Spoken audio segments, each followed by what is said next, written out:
Oh ya la raba ya la shikiti ya la raba ya la raba ya la raba ba ba ba ba ba ba ba ba ba ba ba. Oh ya ya ya ya ya la raba ya la raba ba ba ba ba ba ba ba ba ba ba ba ba ba. Oh ya la raba ya la shinde ya la raba ya la raba. Oh ya la raba ba ba ba ba ba. Rise, arise. Sekete ya la raba ba ba ba ba ba ba ba ba ba ba ba. Bangkitlah hai Rabu. Onekiti ya la raba na sindikiti ya la raba ba ba ba ba. Enekiti ya la raba ya la sindikiti ya la raba ba ba ba ba ba ba ba ba ba ba. Oh ya ya ya ya ya ya ya ya la raba ba ba ba ba ba ba ba ba ba ba ba ba ba. Ya ya ya ya ya shey. Hallelujah. Hallelujah. For the Lord God Almighty.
Are you Lord God Almighty? Worthy is the Lamb. Worthy is the Lamb. You are holy. Holy. Are you Lord God Almighty? Worthy is the Lamb. Worthy is the Lamb. Amin.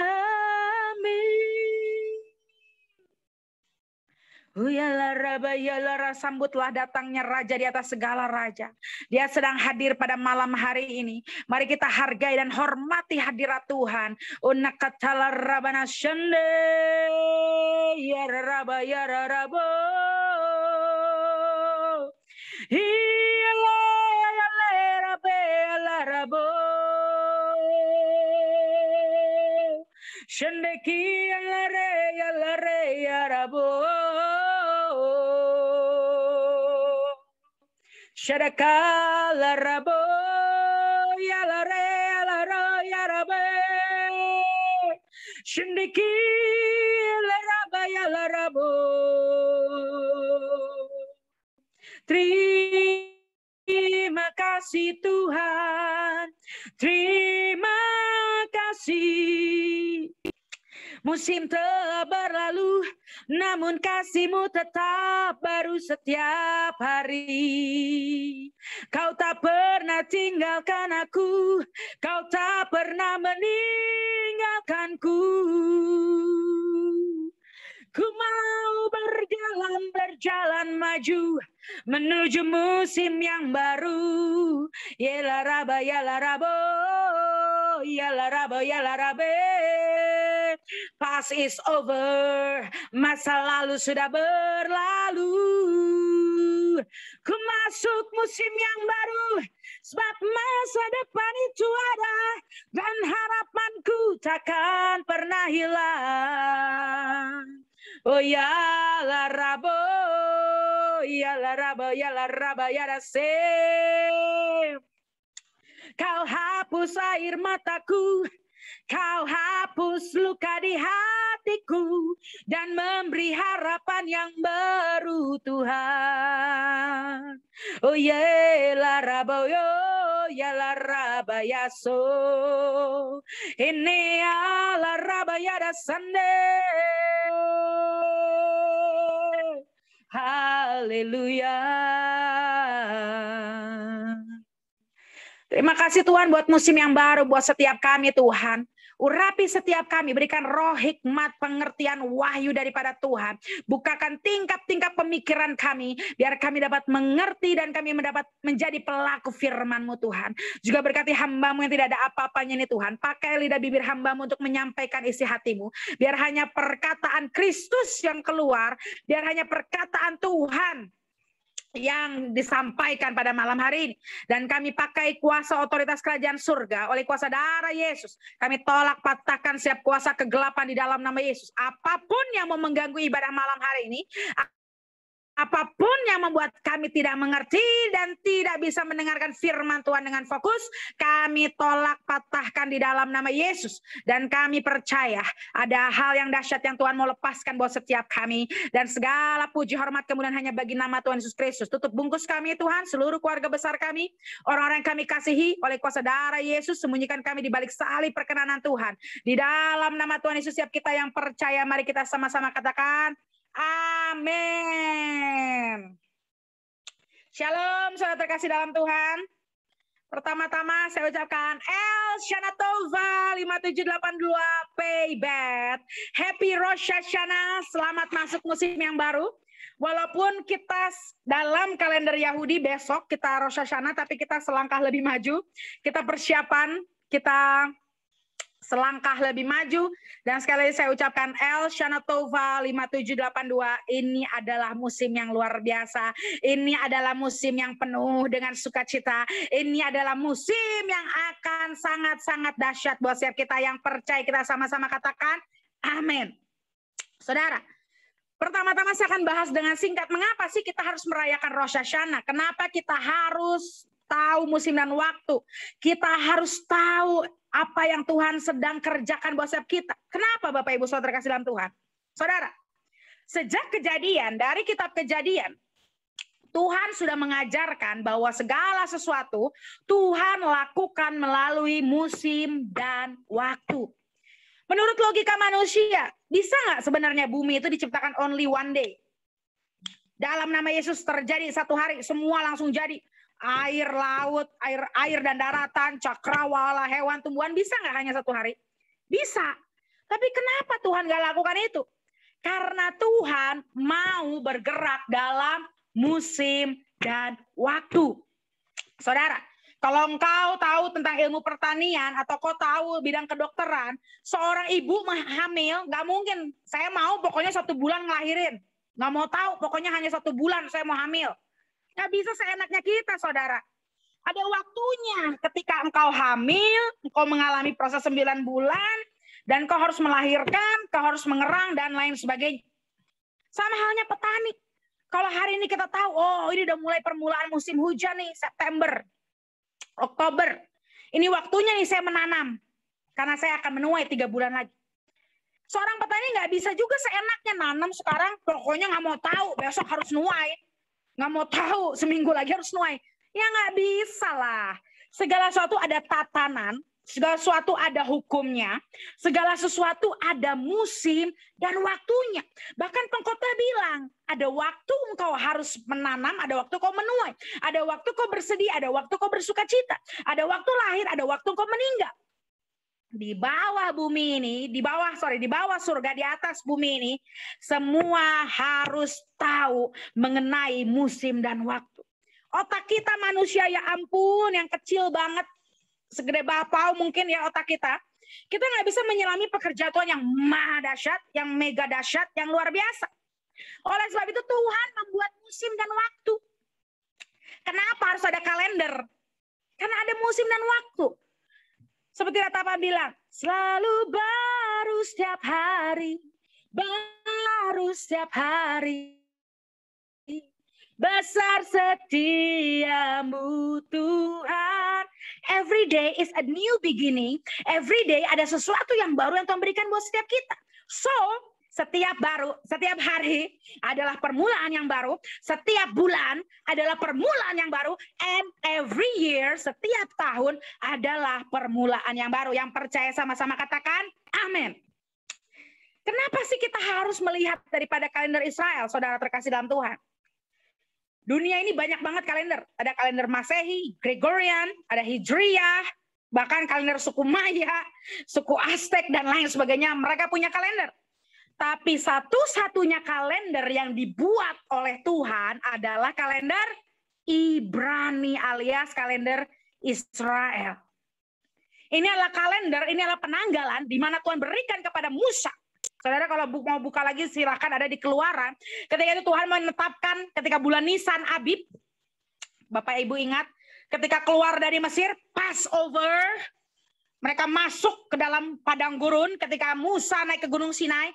Di situ Tuhan bilang menetapkan awal dari segala awal. Saudara.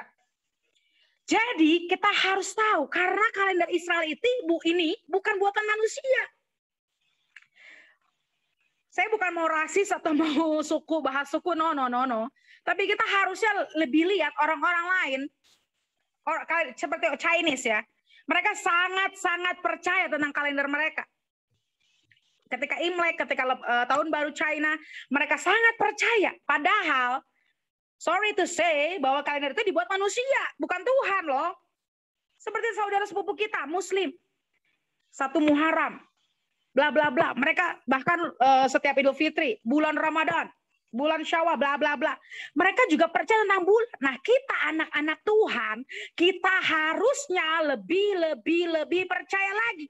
Karena kalender Israel bukan inisiasi manusia. Ini Tuhan sendiri yang buat, one and only yang ada di dunia. Kalender yang dibuat oleh Tuhan adalah kalender Yahudi atau kalender Ibrani, yaitu Israel yang kita akan masuki besok. 5782 yang kita kenal dengan tahun Payback. Kita beri tepuk tangan yang meriah buat Tuhan kita. Haleluya. Saya sangat-sangat mencintai Israel dan kita harus banyak berdoa buat Israel. Apapun yang terjadi, apapun yang sedang dialami, itu adalah bangsa pilihan Tuhan. Dan Israel itu kiblatnya dunia, saudara. Israel itu bangsa pilihan Tuhan dan mata kita harus tertuju pada Israel kalau kita mau melihat musim dan waktu apa yang Tuhan sedang katakan buat setiap kita. Tanpa panjang dan lebar, saya yakin kita semua sama-sama sudah percaya dan kita semua siap untuk menerima pesan yang baru di musim Payback ini. Saudara terkasih dalam Tuhan, Payback dari kata pay dan bet. Jadi saya berdoa untuk kita semua diberi fokus. Saya nggak akan terlalu banyak kasih pengajaran karena takut Bapak Ibu, karena lewat Zoom. Takut apa ya? Sebenarnya saya mau kasih PowerPoint tadinya, tapi nanti kayaknya pengajaran banget, kayak lagi Bible study, nanti takutnya ngantuk ya Bapak Ibu yang terkasih dalam Tuhan. Jadi saya nggak pakai PowerPoint, tapi saya mau bagikan dengan cepat, karena saya yakin Bapak Ibu udah banyak dapat mengenai dulu ya, musim Pay. 5780 udah masuk Pay, 5781 Pay Alive, dan kita masuk ke Payback. Saya akan review kembali mengenai Decade of Pay. Saudara, Pay memiliki nilai 80, di mana 80 berbicara new era. Bapak Ibu kalau kita flashback, kita masuk ke musim Pay 5780, itu kira-kira 2019, dan itu terjadi. Bangsa-bangsa dan seluruh dunia, kita masukin new era, new normal. Ketika apa? Pandemi Corona datang ke dunia, ke bangsa-bangsa, kita benar-benar mengalami season of Pay. P80, 8 itu berbicara new beginning, permulaan yang baru. Ada new era. Dan kita harus percaya, dunia mengalami new normal, artinya kita juga setiap kita akan mengalami new era bersama Tuhan. Amin, saudara. Yang kedua, P apa? Berbicara apa sih P? P itu mulut. Saudara, dulu kita banyak merayakan Ain, season of Ain. Ain He, Ain Gimel, dan macam-macam. Ain itu berbicara mata, tetapi P berbicara mulut. Artinya apa, saudara? Hati-hati dengan mulutmu. Apa yang kau deklarasikan dari mulutmu, itu yang akan mempengaruhi masa depanmu. Hari-hari ini Tuhan katakan begini loh. Kalau di musim lalu, kau ain. Kau hanya melihat. Oh, saya melihat penglihatan. Oh, saya melihat janji Tuhan. Saya melihat orang ini diberkati dan lain sebagainya. Tapi hari ini Tuhan katakan, di musim P, engkau akan mengecap. Kau akan merasakan apa itu pengenapan janji Tuhan. Yang percaya katakan amin. Kalau dulu kau hanya melihat, tapi sekarang kau akan mengecap. Kau akan menerima apa yang kau deklarasikan. So, di musim-musim ini, ayo kita semakin banyak deklarasi. Semakin banyak kita perkatakan janji Tuhan. Jangan sampai kita keluar kata-kata yang negatif. Jangan sampai kita bersungut-sungut. Tapi we decree and declare, kita deklarasikan apa yang menjadi janji Tuhan dan gunakan mulutmu yaitu pay, sehingga kau akan menerima apa yang menjadi bagianmu di dalam nama Yesus Kristus. 80 juga berbicara ketika Musa dipanggil Tuhan untuk melayani, artinya dalam tanda kutip kalau kita zaman sekarang melayani, kalau dulu Musa dipanggil untuk menjadi pembebas bangsa Israel dari Mesir. Bayangkan umur 80 tahun. Artinya apa sih Tuhan mau bilang hari ini? Tidak peduli berapa usiamu hari ini. Walaupun kau tidak muda lagi, mungkin kau sudah 50, 60, 70, percaya selama kita masih bernafas, itulah kesempatan kita melayani Tuhan. Amin. Selama kita bernafas, gak ada kata tua dalam melayani Tuhan. Gak ada kata, waduh udah gak bisa melayani, udah hampir expired. No, tidak ada kata expired dalam nama Yesus. Amin. Bahkan Tuhan katakan, semakin usia kita bertambah, semakin Tuhan akan memperbaharui roh kita. Semakin usia kita bertambah, Tuhan akan memperbaharui kita seperti burung Raja Wali. Dan kita akan terbang semakin tinggi, dan semakin tinggi. Amin. Jadi jangan bersedih kalau kau mungkin udah golongan usia emas. Aduh, atau kau golongan, sudah pokoknya intinya udah orang-orang yang bukan muda lagi. Don't worry, Tuhan masih akan memakai engkau. Apapun kondisimu, apapun usiamu. Musa, orang yang gagap, mantan pembunuh Musa tuh. Tapi Tuhan pakai dia menjadi pembebas bangsa Israel. So, engkau juga, saya juga, kita semua. Tuhan sedang tidak mau melihat masa lalumu. Tuhan sedang melihat masa depanmu. Oh, I don't care. Mungkin di masa lalu kau penzina, di masa lalu kau pencuri, pembunuh, apapun itu. Kalau aku mau pakai engkau, Tuhan katakan, I will do it right now. Dan selama nafas kita masih bernafas, jantung kita masih berdetak, no expired date. Amen. Semua kita bisa dipakai Tuhan. Itu P, itu singkat ya, karena Bapak Ibu pasti sudah banyak saya tahu tentang dekade of P. Lalu lanjut kita masuk. Kalau kata P itu tadi yang berbicara tadi, mulut. Oh, P juga berbicara ini Bapak Ibu. Pharaoh atau Firaun. Firaun itu orang yang jahat, keji. Dia nggak suka kegerakan Tuhan. Wah, dia pokoknya mau habisin orang Israel. Tapi lihat, ternyata karena anugerah Tuhan, Musa yang memelihara itu siapa? Firaun, anaknya Firaun. Ingat Musa waktu itu dikeranjang, dipungut atau dalam kata lain diambil oleh daripada putri Firaun. Artinya apa saudara? Jangan khawatir kalau kau punya haters. Jangan khawatir kalau ada orang-orang yang mau menahan kegerakan Tuhan dalam hidupmu, dalam pelayananmu. Jangan khawatir kalau hari-hari ini ada Firaun-Firaun yang bangkit. Tuhan katakan bahkan Firaun pun Tuhan pakai untuk memelihara anak-anak Tuhan. Amin.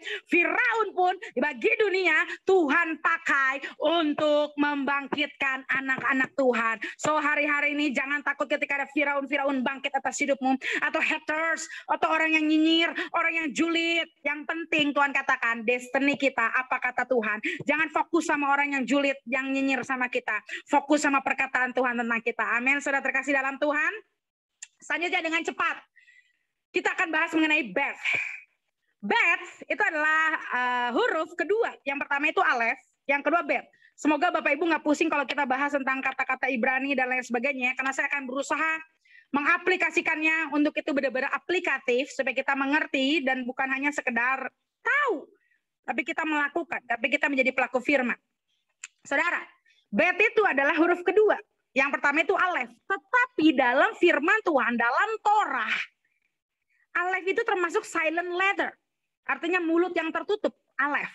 Tapi bet itu menjadi huruf yang pertama. Artinya apa sih? Pusing nih, pusing, nggak ngerti. Bapak Ibu jangan pusing, saudara. Artinya apa? Dengan cepat saja, bahwa bet itu tahun di mana begini, saudara. Di tahun yang lalu, mulut kita mungkin dibungkam. Di tahun lalu kita akan banyak mengalami, kita berdiam di hadirat Tuhan, kita banyak mengalami yang namanya berendam dalam revelation, berendam dalam nubuatan. Tapi Tuhan katakan di season bet ini, di musim bet ini, engkau dan saya, perhatikan baik-baik, engkau dan saya akan menjadi alat untuk memanifestasikan kemuliaan Tuhan. Hari ini kalau ada orang kesurupan, jangan kau takut harus telepon hamba Tuhan. Kau harus percaya ada otoritas dalam hidupmu. Kalau kau lagi kepepet, usir setan di dalam nama Yesus. Ada orang yang sakit, tumpang tangan. Karena apa? Janji Tuhan di musim bet ini, you and I, kita semua akan memanifestasikan kemuliaan Tuhan. Yang siap lambaikan tangan dan katakan amin. Yang siap katakan, mana yang sakit aku tumpang tangan. Oh, mana yang sedang kerasukan, ayo lepaskan mereka. Mana yang toko-toko lagi nggak laku, misalkan toko-tokonya lagi nggak apa, lagi kurang pelanggan, doakan. Tumpang tangan, saudara terkasih dalam Tuhan. Saya suka kemarin perkataan seperti ini. Saya mau kesaksian dikit ya, saudara, supaya Bapak Ibu terbuka, supaya bangkit imannya. Karena ini waktunya musim gereja harus bangkit, saudara. Ada tiba-tiba orang kesaksian. Saya habis nganterin si ibu ini malah ibu ini pelayan Tuhan. Ibu ini pelayan Tuhan. Tapi tiba-tiba dia harus datang dari Jakarta, bayangkan, kalau nggak salah dari Jakarta ya. Dia harus nyewa mobilnya Grab lagi. Dia sampai pergi ke Jawa Tengah. Saya nggak mau sebut nama dukunnya ya. Pergi ke Jawa Tengah untuk cari dukun. Padahal dia pelayan Tuhan. Saya lagi tidak menjudge menghakimi, tapi ini lihat, Bapak Ibu lihat garis merahnya. Dia minta didoakan supaya usahanya lancar, supaya dia pemulihan keluarga dan lain sebagainya. Lalu ada hamba Tuhan yang protes. Gimana sih kok pelayan Tuhan datang ke dukun? Masa pelayan Tuhan datang ke dukun? Kan itu sama aja menghina Tuhan Yesus dong, bla bla bla bla bla. Lalu datang ada satu hamba Tuhan lagi yang bilang seperti ini. Hei, kamu jangan salahin ibu itu. Jangan salahin ibu itu pergi ke dukun. Kaget dong hamba Tuhan yang satu lagi. Kenapa? Yang kamu harus salahkan, kenapa gereja tidak pakai kuasa supranatural untuk melakukan hal seperti itu? Saudara, harusnya kalau ada orang yang kena santet, ada orang yang lagi sakit, ada orang yang usahanya lagi lemah, dia harus datangnya ke gereja dan hamba-hamba Tuhan harus melepaskan manifestasi kuasa kemuliaan Tuhan. Bukan mereka mencari dukun, bukan mereka mencari kuasa kegelapan. Seharusnya tanda tanya kalau ada jemaat yang sampai pergi ke dukun atau ke supranatural, artinya gereja sedang kehilangan power. Itu dia. Pak Hafid, semangat. Hari-hari ini, kalau kita tangkap, kalau kita tuh gereja itu, gini loh saudara. Supranatural itu milik gereja. Nubuatan, peperangan rohani itu milik gereja.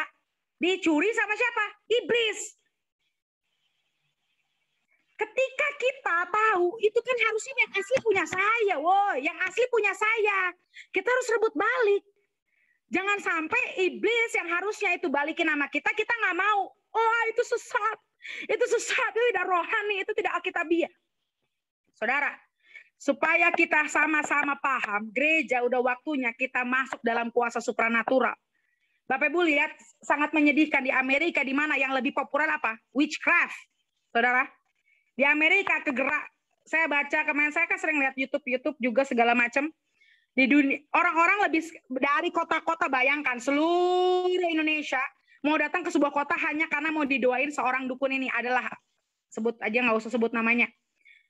Kenapa sih seperti itu? Tuhan lagi bilang gini, itu harusnya bagian gereja Tuhan. Itu harusnya bagian gereja Tuhan. Karena gini, selama Tuhan Yesus hidup, selama Tuhan Yesus melayani, Tuhan Yesus bilang gini, Tuhan, Bapak Ibu bisa baca di Perjanjian Baru. Tuhan Yesus mengajar dan mengusir setan, menyembuhkan yang sakit, dan dia melepaskan ikatan-ikatan. Artinya apa saudara? Setiap dia ngajar, dia lakukan kuasa supranatural. Setiap dia selesai ngajar, dia lakukan kuasa supranatural. Artinya ini adalah warisan rohani yang gereja harus punya. Dan di Paybet Tuhan bilang gereja harus kembali ke kuasa supranatural. Gereja harus kembali ke kuasa supranatural. Ini waktunya kuasa itu bukan ada di dukun-dukun. Itu waktunya kuasa itu ada di anak-anak Tuhan. Itu waktunya kalau orang kan pada nyari, ke kelenteng, kuamia, ramal-ramalan, hello, itu milik gereja Tuhan. Tuhan bilang, setiap Rosh Hashanah, setiap Rosh Kodes, orang-orang akan datang ke Nabi, orang-orang akan datang ke imam. Dia minta apa sih pesan Tuhan buat bulan ini? Gereja nggak mau pakai itu. Saya nggak lagi, bukan mendiskriminasi gereja, saya juga orang gereja, saudara. Kita bukan lagi itu, tapi buat kita bangkit, saudara. Ini bukan tugas gembala, bukan tugas pendeta aja. Engkau dan saya, siapapun kita punya kuasa atas kerajaan surga. Kenapa setiap waktu Sincia kelenteng penuh? Mau nanya, setiap tahun ini mau apa ya, bakal terjadi apa? Itu semua ada di firman Tuhan. Setiap Rosh Hashanah, awal tahun, awal bulan, setiap orang Israel itu berkumpul. Dia menantikan firman Tuhan, saudara. Itulah esensi yang kita harus dapat. Kalau misalkan ada di sini suamimu atau istrimu digondol, kalau wewe mungkin dipelet atau apa, jangan mau kalah, perangi itu pelet. Jadi Bapak Ibu, kita udah nggak boleh lama bungkam, saudara. Ini waktu kita bangkit. Amin, saudara. Jangan kita malah just self pity, kita hancur hati, waduh sedih, lawan. Kalau keluargamu sedang diserang pelet atau santet, pakai kuasa atas kerajaan surga, lawan itu. Amin, saudara terkasih dalam Tuhan. Ya, itu Paybet. Artinya di musim ini bersiap-siap karena Tuhan akan menarik gereja Tuhan masuk dalam season supranatural bersama Tuhan Yesus. Ada amin, saudara.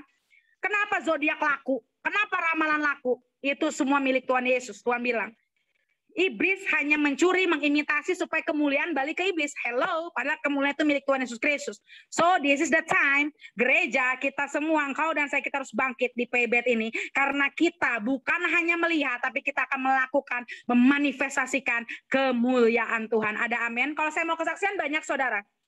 Banyak saya kesaksian.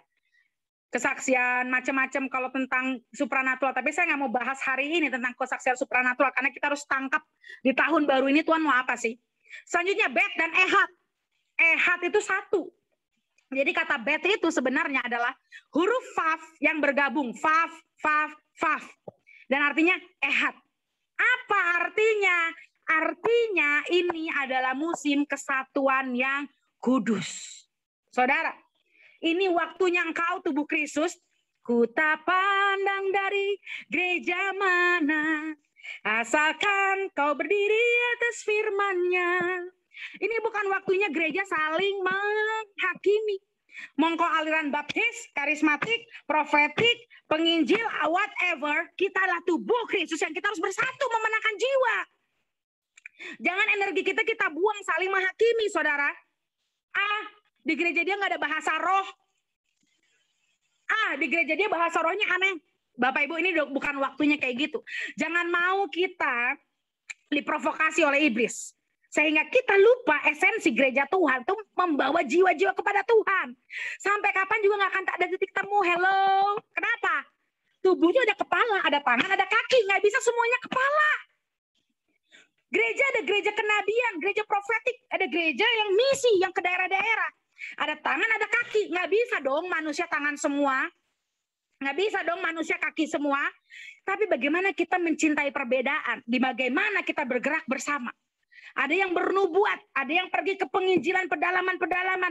Oh, ada yang peperangan rohani. Bla, bla, bla, bla. Dan lain sebagainya. Kita ini waktunya Ehad. Ayo gereja Tuhan kita bersatu. Kita kompak. Kita solid. Dan kita sama-sama memenangkan jiwa bagi Tuhan. Karena waktunya tidak lama lagi. Waktunya tidak lama lagi. Jesus is coming soon. Mempelai itu kalau 5 gadis bijaksana, 5 gadis bodoh, yang 5 gadis bodoh itu dia emang nggak bawa minyak. Itu yang bodoh, namanya juga bodoh. Tapi yang di 5 gadis bijaksana, dia 5 gadis bijaksana. Dia nggak ada tuh bertengkar sesama gadis bijaksana. Gue yang paling cantik. 5 gadis bijaksana itu. Bapak Ibu nggak baca kan di sana? Hello, baju gue yang paling bagus. Pasti mempelai paling suka sama gue, bla bla bla. Saudara, Tuhan lagi mau bilang Ehad, satu. Kau berbeda-beda, kita berbeda-beda, tapi kita satu. Cukup saling menghakimi, cukup saling mencat, cukup julid dan cukup nyinyir, karena ini waktunya. Ini musim yang sangat krusial, saudara. Kalau kita gini-gini terus, kalau kita kerjanya julid dan lain sebagainya itu berbahaya. Tapi harus kita waktu-waktu ini, kita menangkan jiwa sebanyak-banyaknya bagi Tuhan. Amin. Yang ketiga, bet itu berbicara bereshit, dari kata bereshit. Amin, stop julid. Dari kata bereshit yang artinya itu Jesus. Bet itu sebenarnya rumah, kalau kata besarnya itu rumah, saudara.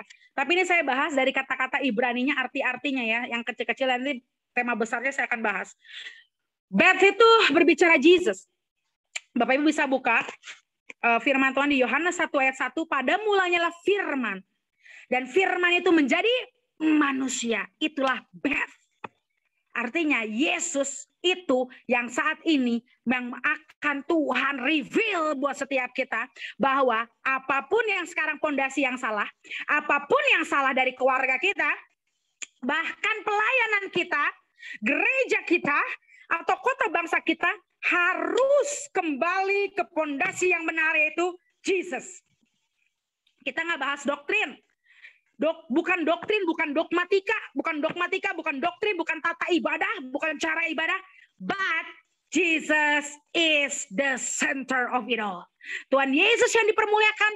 Selama kita mengabarkan bahwa Jesus is Son of God, bahwa Jesus is Savior, bahwa Tuhan Yesus adalah Tuhan Juru Selamat, itu yang harus kita lakukan di Paybet. Amin, saudara. Hari ini apa yang menjadi pusat dalam keluarga kita, even dalam pelayanan kita? Kita harus bongkar hati kita loh, saudara. Kita harus introspeksi hati kita.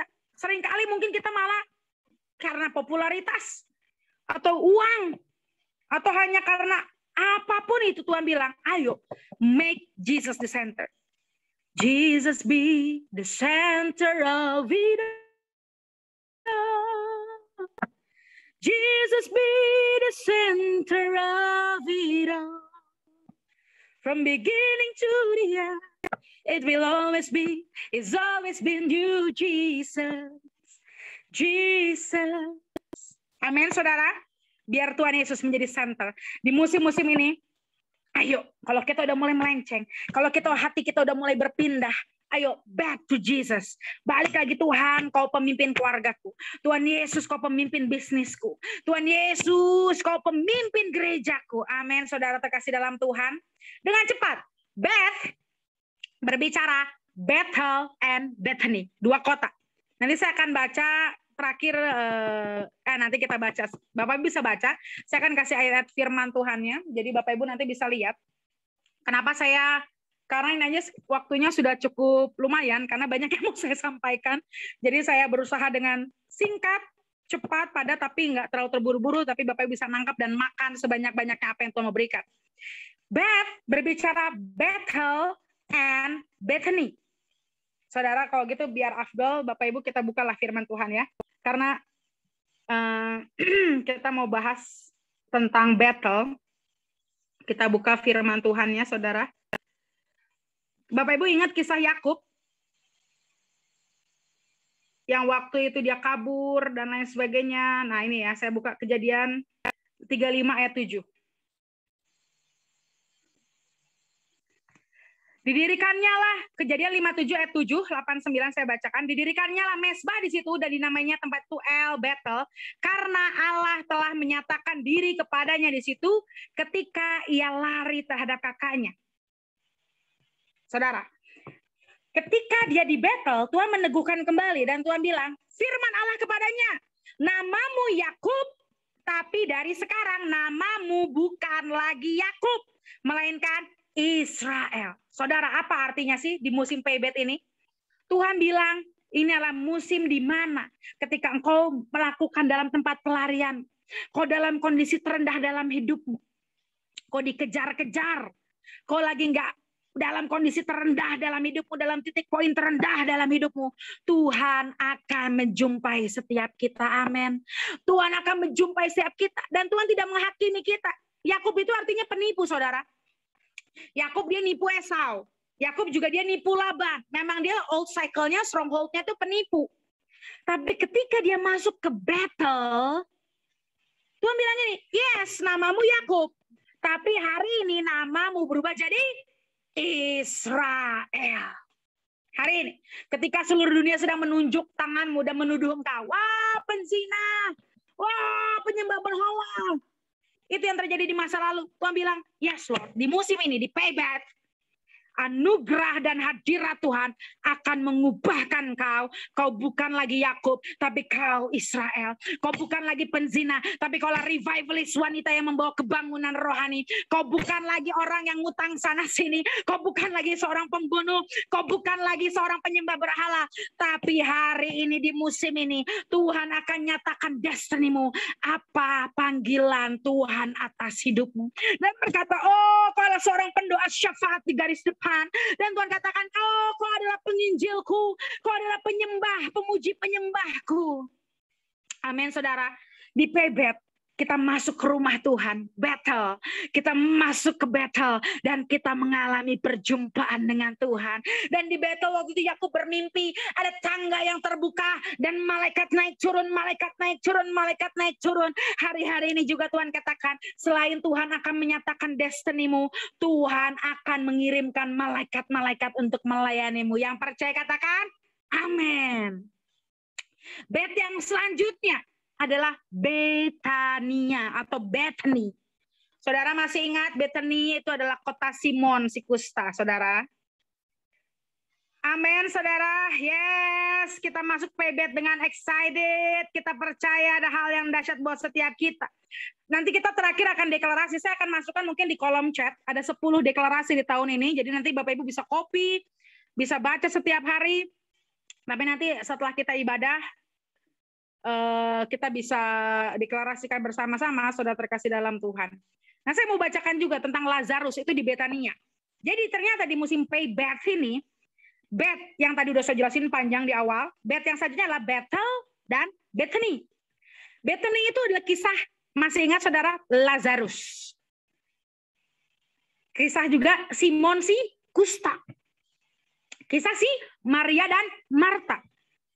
Saya nggak akan bacakan ayatnya, tapi Bapak Ibu kalau mau baca, Bapak Ibu bisa ya. Di rumah Yohanes 11 ayat 1 sampai habis, sampai berapa tuh? Panjang, saudara. Bapak Ibu baca di rumah ya. Kisah pokoknya percaya aja deh. Ini pasti kisah tentang Lazarus. Nah, Bethany itu adalah di mana ketika rumahnya itu penuh sakit. Artinya gini saudara, apa ya? Saya mau supaya Bapak Ibu nangkep, supaya Bapak Ibu bahasa saya nggak ngejelimet. Artinya gini lah, saya langsung kasih arti profetiknya. Di musim payback, setiap rumah penderitaanmu akan menjadi rumah jawaban doa. Waktu itu di Bethany, Maria, Marta dia nangis, Lazarus mati. Udah 4 hari, bayangin. Menurut manusia itu benar-benar mustahil. Bahkan jenazahnya, maaf kata, sudah berbau. Tapi Tuhan bilang, tidak ada yang mustahil. Penyakit itu tidak akan membawa kematian, tapi akan menyatakan kemuliaan Allah. Sebab oleh penyakit itu anak Allah akan dimuliakan. Berapa banyak keadaan keluargamu seperti Lazarus dalam tanda kutip? Berapa banyak keadaan bisnismu seperti Lazarus tanda kutip? Udah mati nih, udah gak bisa bangkit lagi. Jangan ngomong seperti itu, saudara terkasih dalam Tuhan. Jangan pernah mengucapkan kata-kata yang justru itu akan membuat terjadi dalam hidupmu.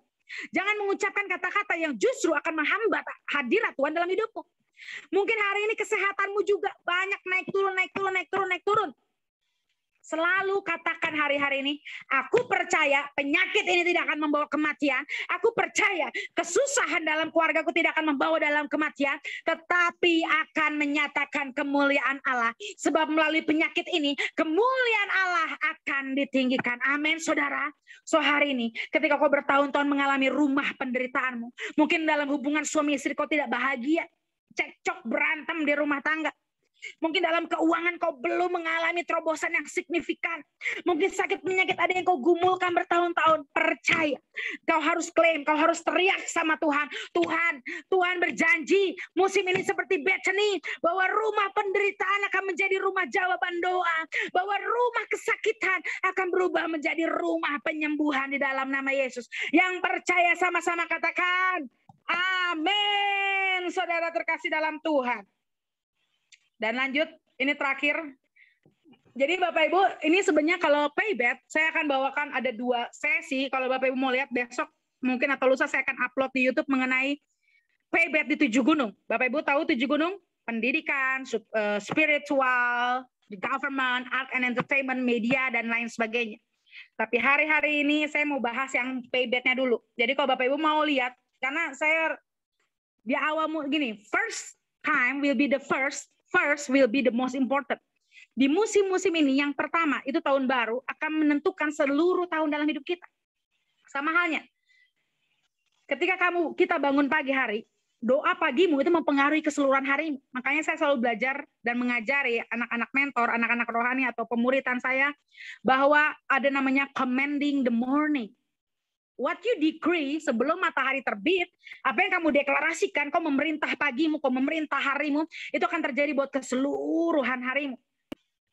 Sama halnya, apa yang kau deklarasikan di awal tahun, apa yang kau terima di awal tahun, itu mempengaruhi 1 tahun dari hidup. Makanya semua apapun revelation yang ada, kita akan berusaha terus berikan, baik itu YouTube atau Zoom atau apapun juga. Kalau ada yang bertanya, saya pasti akan selalu jawab. Biasanya kalau WhatsApp, artinya ayo di awal tahun ini kita makan sebanyak-banyaknya untuk menjadi bekal dan menjadi suatu tanda iman untuk kita menjalani seluruh tahun 5782 ini. Amin. Saudara kasih dalam Tuhan. Dengan cepat, bet yang selanjutnya adalah apa artinya, saudara? Bet berbicara rejection become promotion. Apa sih artinya maksudnya? Yaitu dari setiap penolakan, dari setiap trauma-trauma masa lalu akan berubah jadi promosi.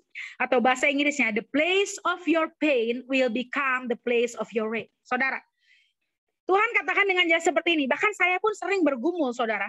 Berapa banyak di antara kita, trauma masa lalu kita itu yang menghalangi destiny kita. Berapa banyak trauma-trauma disakiti, dikecewakan, bahkan trauma masa kecil kita, itu yang menghalangi kita untuk masuk dalam destiny dan panggilan hidup kita. Tapi Tuhan katakan hari-hari ini, Beth, itu berbicara dari penolakan menuju promosi. Kata putra dari kata Beth dan Nun. Jadi Bet itu kalau dalam Ibrani itu artinya itu putra atau artinya juga father and son, tapi juga artinya seperti batu penjuru yang dibuang. Orang-orang yang membuang engkau di masa lalu, orang-orang yang menolak engkau di masa lalu, jangan kau ingat-ingat lagi. Ayo minta Tuhan lepaskan pengampunan hari-hari ini. Karena apa? Kalau kita masih bergulat di penolakan itu yang membuat kita salah satunya sulit untuk masuk musim yang baru. Begitu juga dengan saya. Saya sering kali banyak mengingat trauma-trauma di masa kecil, trauma-trauma di masa lalu saya. Tapi saya selalu berdoa. Saya minta Tuhan, aku mau lawan setiap trauma. Tuhan sembuhkan setiap trauma. Dan aku perkatakan bahwa tempat penderitaanku akan menjadi tempat kemenanganku. Bapak Ibu sama. Di mana tempat penderitaan Bapak Ibu? Apa luka-luka yang belum disembuhkan? Di paybet ini Tuhan katakan, the place of your pain will become the place of your reign. Bahwa dari penolakan akan menuju promosi. Orang-orang yang ditolak, orang-orang yang mengalami trauma, Tuhan akan bawa promosi ke tempat-tempat tinggi. Seperti batu penjuru yang dibuang, tapi dia diterima, ditangkap oleh Tuhan. Dan Tuhan membuat dia menjadi bintang yang bersinar, menjadi permata yang luar biasa. Ada amin, sudah terkasih dalam Tuhan. Dan yang terakhir, ini yang saya mau buka ayatnya. Jadi ini yang 2 poin terakhir ini adalah yang mau saya bahas lebih dalam. Wah, ini udah waktu jam segini aja saya masih belum bahas yang dalamnya. Itu yang poin-poin, karena begitu banyak, saudara. Bahkan dalam YouTube pun saya akan bagi dalam 2 sesi biasanya, karena panjang, takut kalau kepanjangan orang takut sulit menangkapnya. Tapi ini yang 2 terakhir yang saya mau bahas. Saya undang Bapak Ibu, kita mau buka sama-sama. Ini mengenai anak yang hilang. Jadi Beth itu berbicara rumah Bapak. Saudara. Oke, saya akan bacakan, Bapak Ibu baca Lukas 15 ayat, saya akan singkat karena ini mau yang penting akhirnya ya. Oke, dari ayat 13. Lukas 15 ayat 13 sampai 24. Saya bacakan ya Bapak Ibu, bisa baca bersama-sama. Lukas 15 ayat 13 sampai 24. Beberapa hari kemudian, anak bungsu itu menjual seluruh bagiannya itu lalu pergi ke negeri yang jauh. Di sana ia memboroskan harta miliknya itu dengan hidup berfoya-foya. Setelah dihabiskannya semuanya, timbullah bencana kelaparan di dalam negeri itu dan ia pun mulai melarat. Lalu ia pergi dan bekerja pada seorang majikan di negeri itu. Orang itu menyuruhnya ke ladang untuk menjaga babinya. Lalu ia ingin mengisi perutnya dengan ampas yang menjadi makanan babi itu. Tetapi tidak seorang pun yang memberikannya kepadanya. Lalu ia menyadari keadaannya, katanya, betapa banyaknya orang upahan Bapakku yang berlimpah-limpah makanannya. Tetapi aku di sini mati kelaparan. Aku akan bangkit dan pergi kepada Bapakku dan berkata kepadanya, Bapak, aku telah berdosa terhadap surga dan terhadap Bapa. Aku tidak layak lagi disebutkan anak Bapa. Jadikanlah aku sebagai salah seorang upahan Bapa. Dia berpikir demikian, anak yang bungsu. Maka bangkitlah ia dan pergi kepada bapaknya. Nah, ini garis bawahi, saudara. Ketika ia masih jauh, ayahnya telah melihatnya, lalu tergeraklah hatinya oleh belas kasihan. Ayahnya itu berlari mendapatkan dia, lalu merangkul dan mencium dia. Kata anak itu kepadanya, Bapak, aku telah berdosa terhadap sorga dan terhadap Bapak. Aku tidak layak lagi disebutkan anak Bapak. Tetapi ayah itu berkata kepada hamba-hambanya, lekaslah, bawa kemari jubah yang terbaik. Pakaikanlah itu kepadanya dan kenakanlah cincin pada jarinya dan sepatu pada kakinya. Dan langsung ayat 24, sebab anakku ini telah mati dan menjadi hidup kembali. Ia telah hilang dan didapat kembali. Maka mulailah mereka bersukaria. Ada amin, saudara. Oleh karena itu tema besar dari PB sebenarnya adalah the season of divine return. Ini hari ini, musim ini adalah musim di mana surga sedang terbuka. Rumah Bapa sedang terbuka dan berkata, come home, please come home. I've been waiting for you for these lonely years. Come home, please, my child. I wish you were here right now. I miss you. Pebet adalah di mana Bapak sedang berseru. Dia sedang menantikan kita. Dia sedang berteriak kepada engkau yang sedang jauh dari rumah Bapak dan berkata, come home, my son. Come home, my daughter. Mungkinkah hari ini hidupmu sedang susah? Kau bahkan tanda kutip ini seperti anak yang hilang. Mungkin kalau dalam harafiah bukan seperti itu. Kau makan ampas babi. Artinya apa sih ampas babi? Itu bukan jatah kita, itu bukan bagian kita. Mungkin hari-hari hidup kita seperti budak. Budak kemiskinan. Budak kesedihan. Budak dosa. Kita nggak bisa lepas dari dosa, ikatan-ikatan. Pintu rumah Bapa sedang terbuka. Dan bahkan ketika engkau mulai berdiri, tapi aku udah lemas Tuhan. Aku lemas, aku nggak kuat untuk berjalan. Aku terlalu malu untuk balik ke hadirat Tuhan. Tapi ketika engkau mengusahakan dirimu, kau bangkit, baru kau berjalan sebentar aja. Oh, Bapa sudah melihat dari kejauhan. Lalu Bapa yang berlari menghampiri engkau. Bapa memeluk engkau. Dan Bapa bilang, nak, anakku yang hilang telah kembali lagi. Bapa bersukaria karena anakku yang telah jauh telah kembali lagi. Berapa banyak di antara engkau, mungkin kau sudah mendapat panggilan Tuhan sejak kau muda. Tapi karena banyak hal, berbagai macam hal membuat engkau jauh dari panggilan. Atau berapa banyak karena kesedihan membuat engkau jauh dari rumah Bapa. Kau makan ampas babi kesedihan. Kau makan ampas babi setiap penghinaan. Kau makan ampas babi setiap hal-hal penderitaan yang kau alami. Tapi hari ini Tuhan bilang, ayo, it's the season of payback. Ini waktu Tuhan mau kau kembali masuk ke dalam rumah Bapa. Kalau kau masuk dalam rumah Bapa, lihat apa yang Tuhan kasih. Cincin, otoritas yang baru. Jubah, identitas yang baru. Sepatu, destiny yang baru Tuhan berikan buat setiap kita. Kalau kau merasa hari ini kau sedang kosong, apapun bisnis kerjain gagal terus. Apapun yang kau lakukan gagal mulu. Kau kering, kau nggak ngalamin bahagia. Kau yang adanya sedih tiap malam. Sepanjang siang sih ketawa-ketawa. Tapi setiap mau tidur, setiap tidur ada rasa nangis, sedih. Bahkan seringkali berapa banyak ada pikiran ingin bunuh diri. Apapun itu. Tuhan bilang, kuncinya satu. Kamu, kita semua. Aku pun, saya pun. Kita harus mengalami divine return. Kita kembali ke Beth. Kita kembali ke rumah Bapak kita.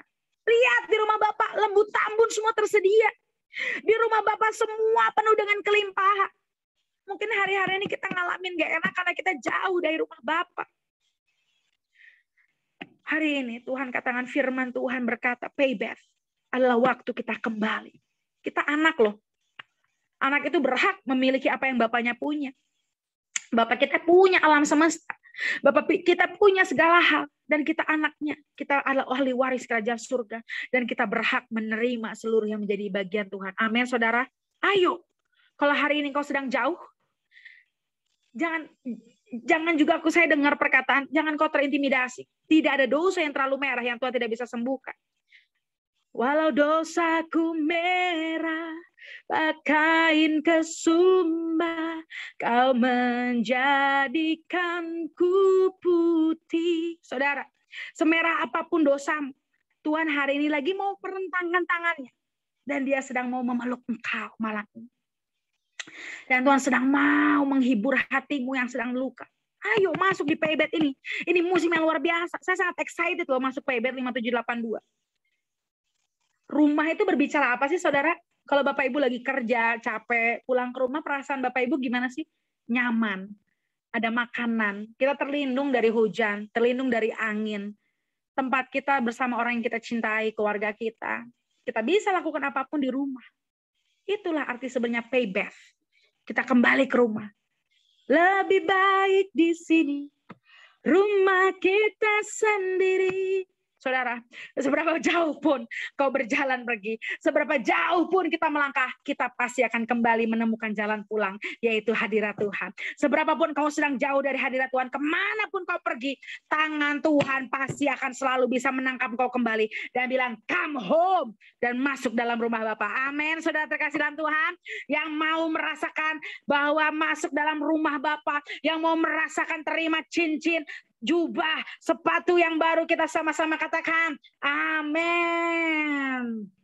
Dan poin yang terakhir, saudara, sebelum kita deklarasikan, sebelum kita merayakan, Bapak Ibu kalau yang punya shofar boleh tiup shofar, karena kita Rosh Hashanah itu awal bulan dan kita akan tiup serunai, sebenarnya acara tiup serunai untuk merayakan hari penciptaan, untuk memperingati kita, dan nanti kita setelah Rosh Hashanah kita kan happy nih, bahagia, kita masuk musim yang baru.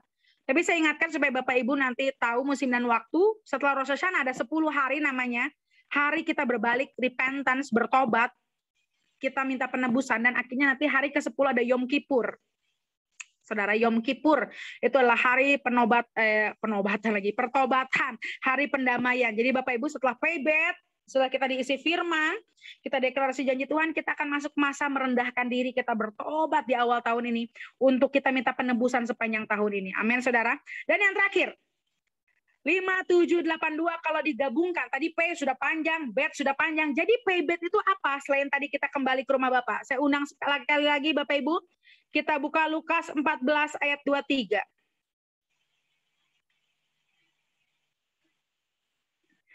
Lalu kata Tuhan itu kepada hambanya, pergilah ke semua jalan dan lintasan dan paksalah orang-orang yang ada di situ masuk, karena rumahku harus penuh. Haleluya. Saudara, musim Paybet ini apa artinya?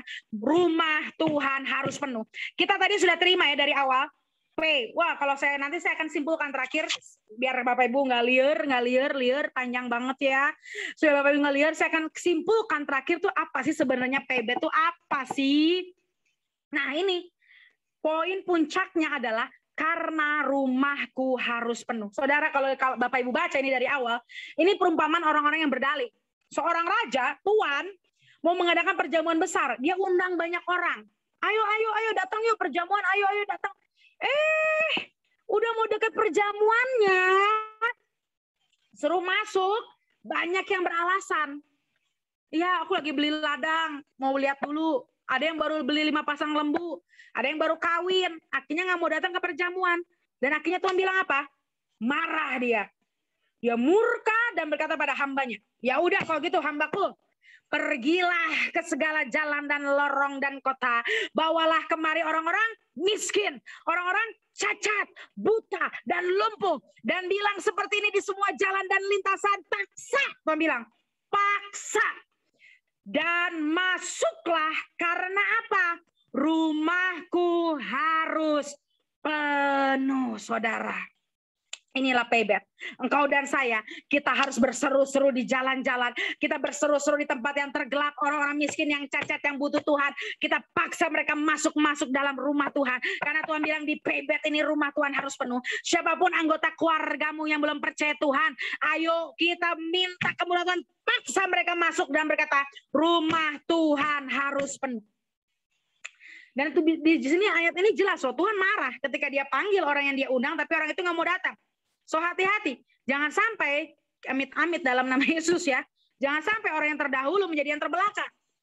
Hati-hati saudara. Lihat, orang itu nolak undangan Tuhan Yesus. Sampai akhirnya yang dipanggil siapa? Yang miskin, yang di jalan, yang cacat. Mau nggak mau, pokoknya nggak mau tahu. Tuhan bilang rumah Tuhan harus penuh. Siapapun yang mau masuk. Kalau yang diundang nggak mau datang, itu terserah dia. Karena Tuhan akan gantikan dengan orang-orang yang mau, yang haus, dan yang lapar. Saudara, hari-hari ini masihkah kita excited tentang kegerakan Tuhan? Ataukah hati kita sudah menjadi beku karena begitu banyak masalah? Semua manusia pasti punya masalah.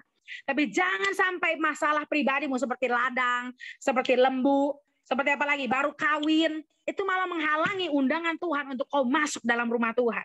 Saudara, hari-hari ini saya ngeri-ngeri sedep. Saya senang banget firman dan nyanyi Tuhan ketika saya baca kembali payback, tapi ada deg-degannya juga karena di situ dibilang Tuhan marah. Tuhan mau rumahnya penuh, yang diundang nolak.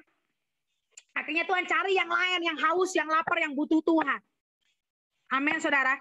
Jangan sampai kita menjadi sombong rohani. Jangan sampai kita jadi fokusnya kita beralih yang lain. Tapi biar hari ini ketika Tuhan bilang rumahku harus penuh, yes, here I am Lord. Ya Tuhan, ini aku, utuslah aku. Amin, saudara. Jangan sampai kita terlewat, tapi biar kita semua terlawat. Ayo tangkap kairos Tuhan. Ketika firman Tuhan ini dilepaskan, biar rohmu membara dan berkata, yes, here I am Lord. Dan aku mau masuk dalam rumah Tuhan. Ada amin, saudara terkasih dalam Tuhan. Sudah 8:28 pas sejam saya sudah memberikan firman Tuhan. Karena saya lihat tadi biar Bapak Ibu tetap on fire, nggak ngantuk. Saya tadi lihat saya usahakan sejam itu harus beres. Kenapa? Karena kalau lebih dari itu takutnya boring atau tidak ngerti. Karena percuma. Lebih baik Bapak Ibu nangkep, lebih baik walaupun dengan kata-kata sederhana, lebih baik kita nangkep terjadi dalam hidup kita dan kita melakukan firman-Nya. Jadi kesimpulannya apa? Udah panjang dan lebar seperti ini. Kesimpulannya ini saya mau katakan Bapak Ibu. Payback di mana Tuhan sedang memperbaharui kekuatan kita. Tuhan sedang kirimkan beribu banyak orang-orang di sekitar kita untuk membantu kita menuju destiny. Di mana Tuhan akan memperlengkapi kita dengan kuasa supranatural. Di mana Tuhan akan memperlengkapi kita dengan kesatuan yang kudus. Gereja-gereja Tuhan akan bersatu. Dan Yesus menjadi satu-satunya pusat dan pemimpin atas hidup kita, keluarga gereja dan bangsa kita. Dan ketika itu terjadi, kita akan mengalami perjumpaan dengan Tuhan. Surga terbuka. Dan rumah penderitaan kita berubah menjadi rumah jawaban doa. Dan kita juga setiap trauma kita disembuhkan dan menjadi suatu promosi. Dan ketika itu terjadi, kita disembuhkan. Kita menyembuhkan banyak orang. Kita menjadi penuai akhir zaman. Kita kembali dari cara hidup kita yang lama. Kita masuk dalam rumah Bapa. Kita terima cincin otoritas. Kita terima sepatu destiny kita. Kita terima jubah yang baru, yaitu identitas kita anak-anak Tuhan. Dan kita akan berseru-seru menuai jiwa-jiwa dan berkata, rumah Tuhan harus penuh. Dan kita berkata, divine return terjadi, bahwa ini waktunya berbalik dan kita menerima seluruh janji Tuhan dalam hidup kita. Di dalam nama Tuhan Yesus, setiap kita yang percaya sama-sama katakan, amin. Beri kemuliaan bagi Tuhan, saudara terkasih dalam Tuhan. Haleluya. Apakah semua diberkati? Boleh lambaikan tangan, saudara. Kalau saya sangat merasakan on fire karena saya sangat excited masuk 5782. Dan saya harap Bapak Ibu juga tangkap dan terima dengan iman. Karena ketika kita terima dengan iman, ketika kita terima, itu akan menjadi pengenapan dalam hidup kita. Amin, saudara. Kita catat tadi yang sudah Bapak Ibu dapat, catat dan mulai deklarasikan. Ini bukan musim yang sembarangan. Ini musim yang luar biasa. Karena Tuhan sudah berbicara dengan luar biasa buat setiap kita. Nah, pertanyaannya, kok dari tadi saya nanti saya deklarasi 10 poin, nggak akan panjang kok saudara. Tapi saya tiba-tiba teringat seperti ini. Tuhan Yesus akan datang segera. Banyak Saya juga sering bagikan mengenai prophetic research tentang Antichrist, tentang kedatangan pokoknya akhir zaman segala macam. Tapi Tuhan bilang dengan jelas tiba-tiba tadi sebelum saya mau menutup sesi ini, Tuhan bilang gini, yes, Tuhan akan datang segera. Tuhan akan datang segera dan kita harus seperti 5 gadis bijaksana. Tapi Tuhan bilang seperti ini, jangan takut dan jangan gentar. Yang seringkali kita hanya fokus, walaupun itu harus ya, ini harus. Jangan sampai kita fokus sampai yang jelek-jeleknya aja, dalam tanda kutip gini, bukan jelek-jelek ya. Ketika Antichrist datang itu penganiayaan. Ada bencana, ada Antichrist, ada lambang binatang, ada dan yang ngeri. Tapi Tuhan kembali ingatkan seperti ini loh. Tuhan berjanji sebelum datangnya hari Tuhan harus ada revival besar-besaran. Saudara bisa baca firman Tuhan, sebenarnya itu udah sering dibukakan. Tiba-tiba saya harus ingatkan entah kenapa ya. Untuk Bapak Ibu yang sedang mempelajari akhir zaman, Bapak Ibu sedang menantikan kedatangan Tuhan. Tandanya ya, bencana, perang, Antichrist, sakit penyakit, wabah, pandemik. Yes. Itu kayaknya kita udah hatam banget ya. Kita udah paham banget karena itu sering banget pengajaran kita baca dan saya pun banyak menyampaikan tentang itu. Tapi tiba-tiba malam ini sebelum kita tutup karena ini Rosh Hashanah, Tuhan kembali ingatkan, anakku, sebelum Tuhan Yesus datang, harus terjadi pemulihan bangsa Israel. Sebelum Tuhan Yesus datang, harus terjadi Injil disebar ke seluruh bumi. Revival harus terjadi. Dan harus terjadi kegerakan supranatural. Yoel 2 ayat 28-29. Anak muda, taruna, anak kecil, orang tua, dia harus bergerak dalam supranatural. Hati Bapa harus kembali ke anak-anaknya. Kesembuhan, pemulihan, segala sesuatu harus terjadi. Amin, saudara. Jangan kita menjadi takut dan gentar sehingga kita tidak melakukan bagian kita. Sebelum datangnya Tuhan Yesus, kita harus do something. Yes. Sebelum datangnya Tuhan Yesus, kita berdoa, kita minta anugerah Tuhan supaya kita mengalami rapture, kita mengalami kemuliaan kemurahan Tuhan. Tapi sebelum masa itu tiba, Tuhan katakan, kita harus terus bekerja di ladangnya Tuhan. Karena Tuhan sudah jelas buka, Bapak Ibu nanti bisa di rumah, Matius 24 ayat 14. Injil itu harus disebarkan dulu di seluruh bumi, saudara. Revival itu harus terjadi dulu sebelum Tuhan Yesus datang. Kesembuhan itu harus terjadi dulu. Kegerakan supranatural harus terjadi. Orang tua dapat mimpi, anak-anak bernubuat, penglihatan, itu harus terjadi dulu. Jadi ketika iblis menakut-nakuti, mengintimidasi kita harus berjaga-jaga. Of course, kita harus waspada. Tapi jangan lupa, ada yang juga Tuhan janjikan bahwa before the end time is coming, sebelum akhir zaman tiba, revival must be done quickly. Amin, Bapak Ibu. So kalau engkau dan saya, kita harus dengan iman berkata, Tuhan, I am the revivalist. Aku yang mau menjadi pembawa lawatan itu, Tuhan. Inilah musim payback. Ayo kita bersemangat, ayo kita bersorak-sorai. Dan saya undang Bapak Ibu Saudara terkasih dalam Tuhan, kita akan deklarasi. Bagi Bapak Ibu yang punya shofar, kita akan tiup shofar. Bapak Ibu yang punya shofar, kita mau tiup shofar 7 kali. Sebenarnya saya mau makan apel dan madu ya. Tapi besok, jadi saya, kalau Bapak Ibu, besok kan tahun baru nih. Bapak Ibu pakai apel, madu, celupin bersama keluarga, perjamuan kudus. Terus makan, dan itu tanda kemarin itu tanda profetik. Akan roti bersama perjamuan